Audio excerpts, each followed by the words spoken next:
Hi everyone, we'll be getting started in just a minute while everybody else comes into the meeting.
All right, perfect. So we're going to go ahead and get started.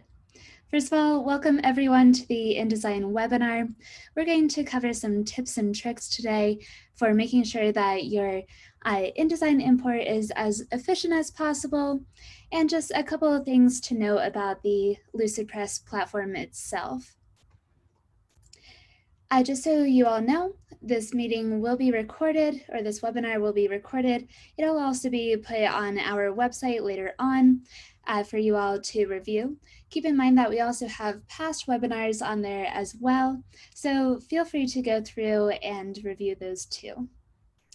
So if anyone on your team misses the webinar today, feel free to share that out too. All right, so here at LucidPress, our goal is really to take your designs to the next level. We want you to be able to not only create these beautiful on-brand content, but also bring in your previous designs through InDesign, just to kind of expand everything that you can do in LucidPress. So here we love templates. That's because they're transformative, because they're scalable. That means that you can create a template one time and your entire team will be able to use it over and over again. They can customize it if you allow them to, and that allows everybody to be essentially a designer, a content creator, which also relieves a lot of pressure off of your graphic design team or your marketing team. So I'm going to introduce the LucidPress team that's on the call today. We're also going to go over the import process, a couple of common edits or errors you may see as you're moving your InDesign file over to LucidPress. Also, how to add locking and what it means to partially lock versus fully lock, and also how to convert it to a template. So to get started, I'm your host. My name is Carly Nightinger. I'm the implementation manager here at LucidPress. I also have Bree Yamauchi on the line as well. She'll be in the chat box answering your questions. And I also have Tyson as well. He is one of our graphic designers and he is on our marketing team. So he taught me everything that I know about InDesign. So he'll be here to answer your questions, but especially any more technical questions about InDesign imports. That way we have a bunch of people from our team on the line to help you. Any questions that we don't get to today, feel free to email me. You'll be receiving an email from me later on anyway, so you'll have my contact information and we'll definitely get that answered for you. So let's get started. For this webinar, I just pulled up a free template online just as an example. So I'm going to show you how I created this template using some of the resources that I found online. So this is not my work.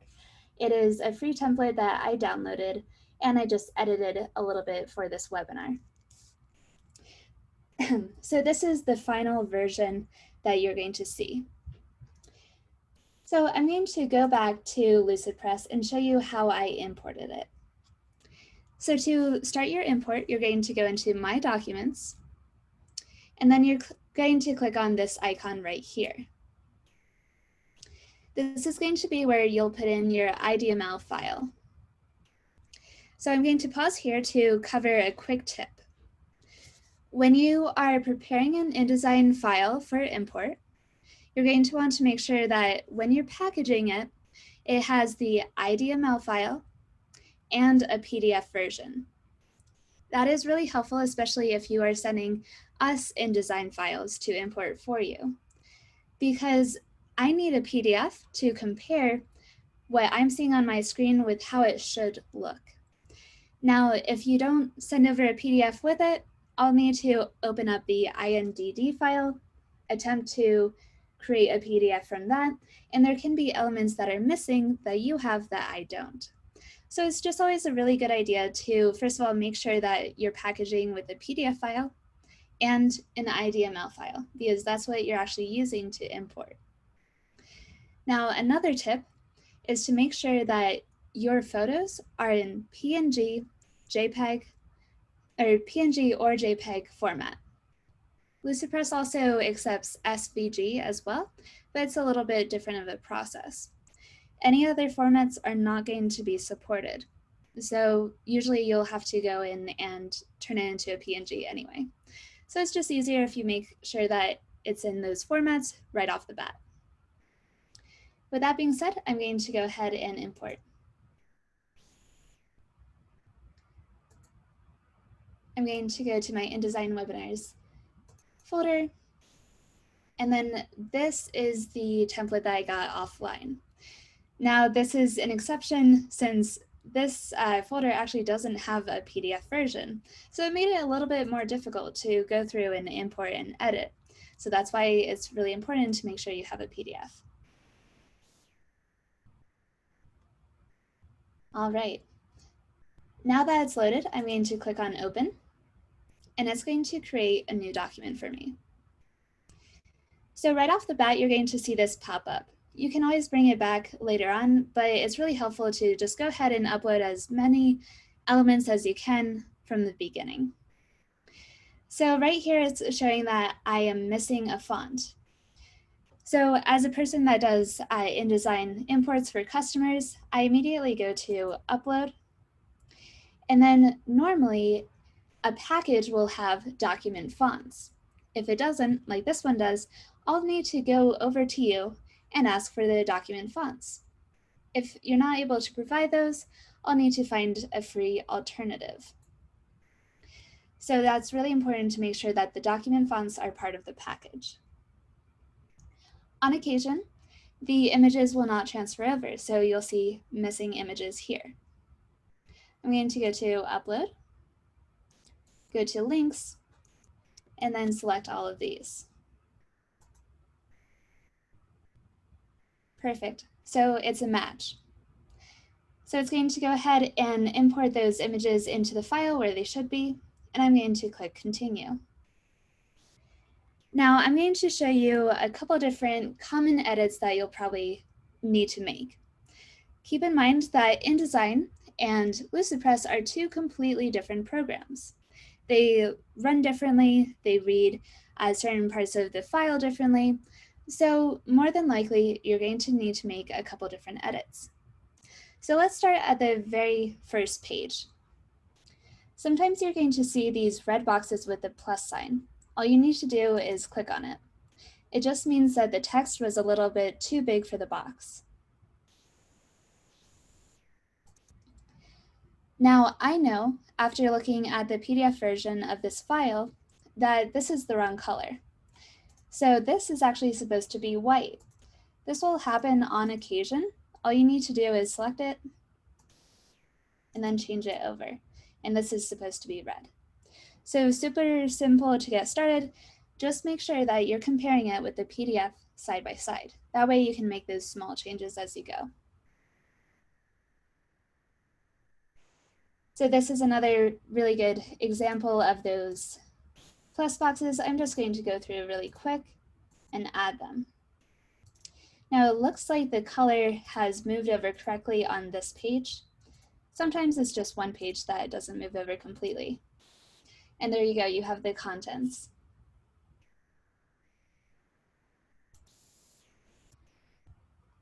Now, with InDesign, sometimes the spacing, the line spacing, doesn't transfer over very well.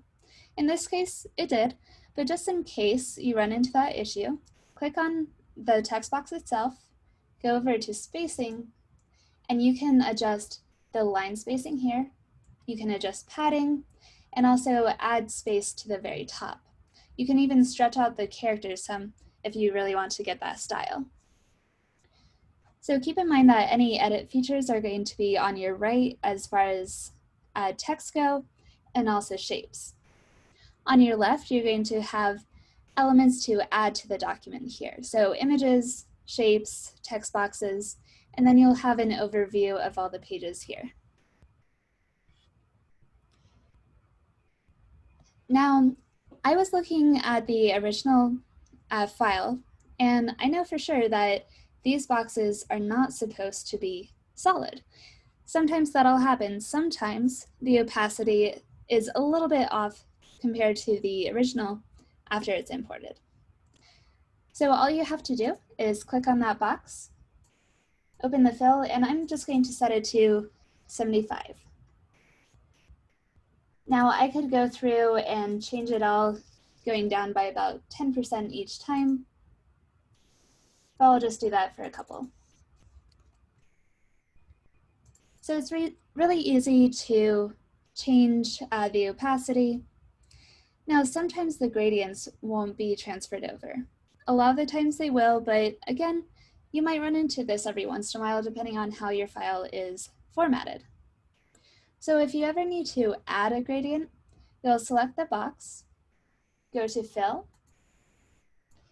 and then right down here you have a couple different options.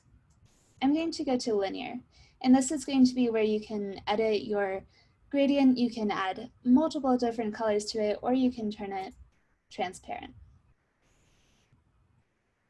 You can also adjust the angle and switch between linear and radial. Then of course you can always just fill it with an image instead. So you have a couple different options there. All right, moving over here. So if you see a hazard symbol, you're going to hover over it, and it looks like we're missing fonts like we saw earlier. What you can do is you can either select Find Missing Fonts. This is especially helpful if there are several different missing fonts and you need to know which ones you need in particular. So I don't personally have the font file for this. So what I'm going to do instead, I'm going to do keep a default font, because what LucidPress does, they're going to try to find the most similar font to the original file. Most of the time, in my experience, it does a really good job, and I don't even need to go out and find additional font files. On occasion, if for whatever reason it doesn't find a good alternative, that's going to be when I go in as the InDesign import specialist, and I'm going to go ahead and search for free alternative fonts for that. Now this is a really good time to mention that LucidPress does not support Adobe typekits. So keep that in mind as you're importing as well. You might run into the instance where we're not going to have the typekit come in. So in that case, again, look for alternatives or let LucidPress try to find an alternative for you. The last thing that I'm going to cover on this template in particular is the feature find option. So this is going to be available to you at all points. This is really helpful, especially as you're first getting started, but even on occasion after you've been working in the platform for a while and you just forget where something is. Click on Feature Find, and then you're going to look for a feature. I put in locking. Now you can hover around and it'll actually show you exactly where to find that feature. Now if you go down to a line that has a question mark, for this example, basic locking, when I click on it, it's going to take me immediately to the Help Center, and specifically on an article that will help me with this feature. All right, going back to the slide deck. So just as a review, a couple of common items that you'll need to fix will be the line spacing, which I showed you how to do that. It's going to be by clicking on the text box and looking to the right, going to spacing, and you'll have that option. Sometimes font styles don't move over. You can either fix that by uploading a specific font type, say regular or semi-bold, but if you find an alternative that's already within LucidPress, a lot of the time you'll be able to just switch the style directly on there.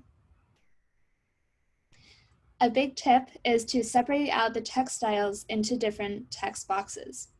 This will allow you to not only make really fast changes, but you can also copy the style of the text box really quickly by clicking on it and clicking on this paintbrush.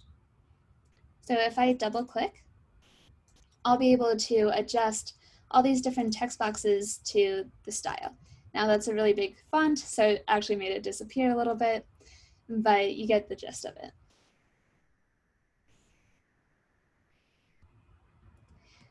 We also went over gradients. So again, if a gradient doesn't come through, you just click on the element, go to fill, and you'll be able to recreate your gradient there. For image types, we also went over that too. Make sure that it's in JPEG, PNG, or SVG format. And especially right here, I recommend converting them. I really do, because otherwise you'll need to go through and convert them anyway or create it from scratch. So after you have created this document, it's beautiful, you've made all the changes you need. This is going to be when you can start going through a template checklist to get it ready to share with your team. So switching back over here, first of all, adding smart fields. We have two different types of smart fields on LucidPress. There's going to be the profile smart field, and then we also have the team smart field. The difference is that a profile smart field will automatically populate the information of the user that is looking at the document. For example, if the field is first name, it's going to populate with my name, Carly. And if someone else opens it, it'll populate with their name, say Jane Doe. A team smart field, that's going to be applicable to everybody. And no matter who is looking at the document, they're going to see the same information populate. So this could be for a legal disclosure, a phone number, an address, business name, website, any of that. So I am just going to go ahead and expand this a little bit and zoom in so that you can see it. How you add smart fields is you're going to go ahead and highlight the text, right click, and then you go to smart fields. Now here at LucidPress we have a lot of different smart fields, but I'll show you what the profile one looks like. So you go to profile, I'm going to select first name, and it auto-populates with my first name. Now let's say I want to put in the website or another team smart field like that.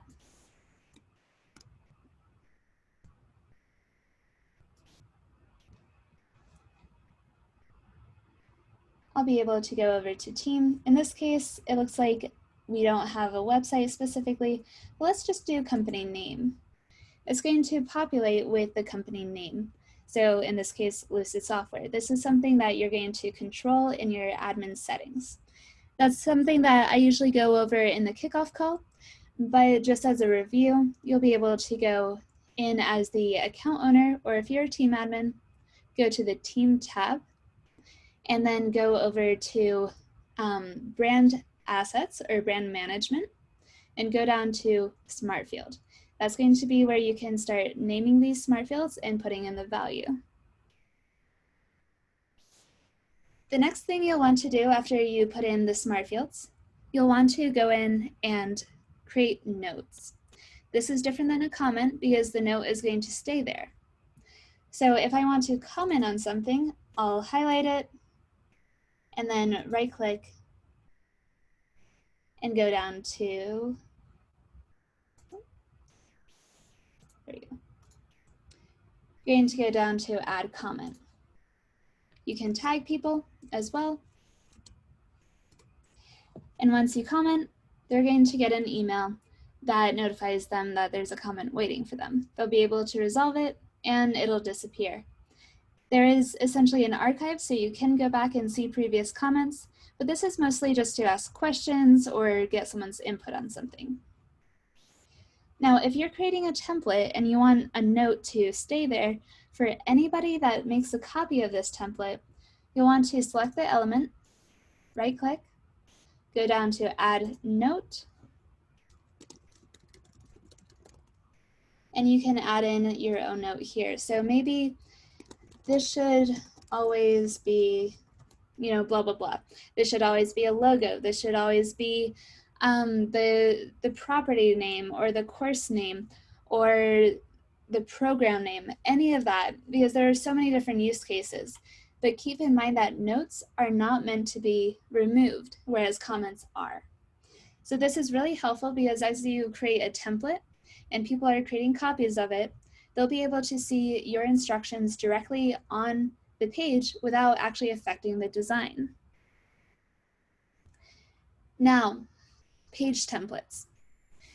If there is a style of page that you know that you're going to use fairly frequently throughout the document, say for example, let's choose this one.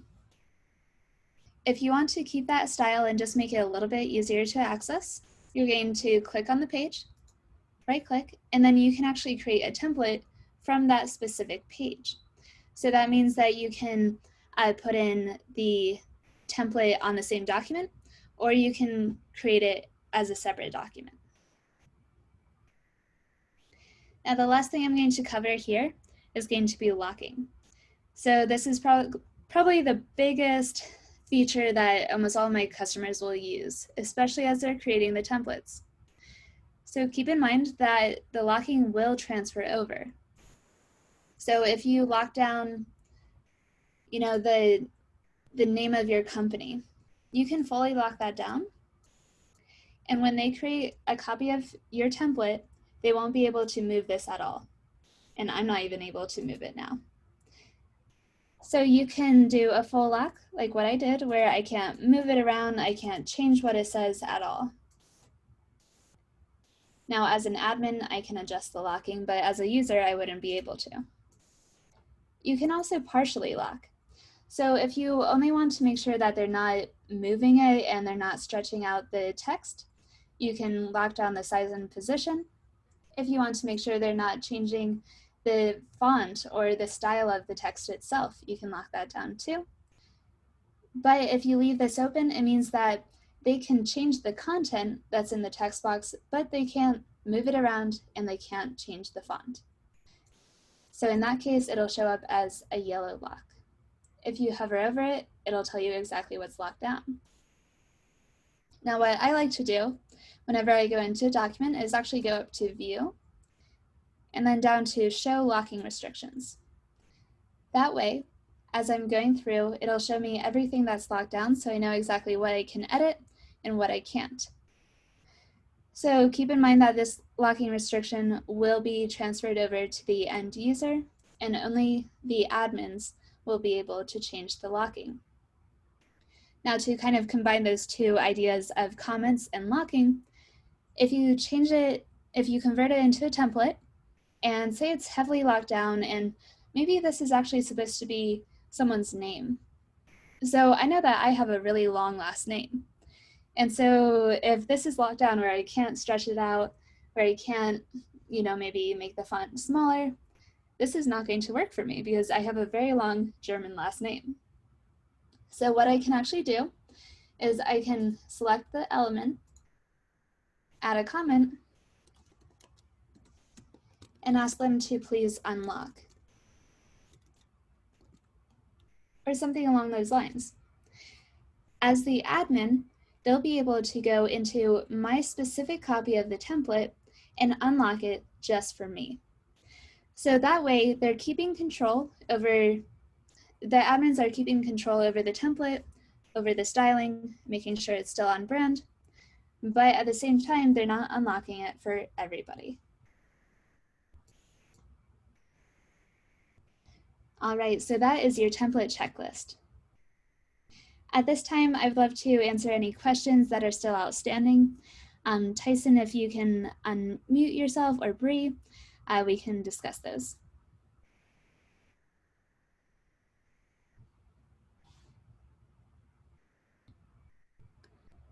All right. It looks like we might not actually have any questions. It looks like Tyson and Bree have been pretty active in the chat, which is fantastic. So I will go ahead and give you this time back to get back to, working from home and adjusting to everything here going on. So this is going to be uploaded onto our website. It'll also be available on YouTube for review later on. And feel free to share with your team if they were not able to make it today. And any outstanding questions we have will definitely be answered by our team as well. So thank you guys so much for your time. And if you have any questions at all, feel free to reach out to myself or our support team. Thanks, guys.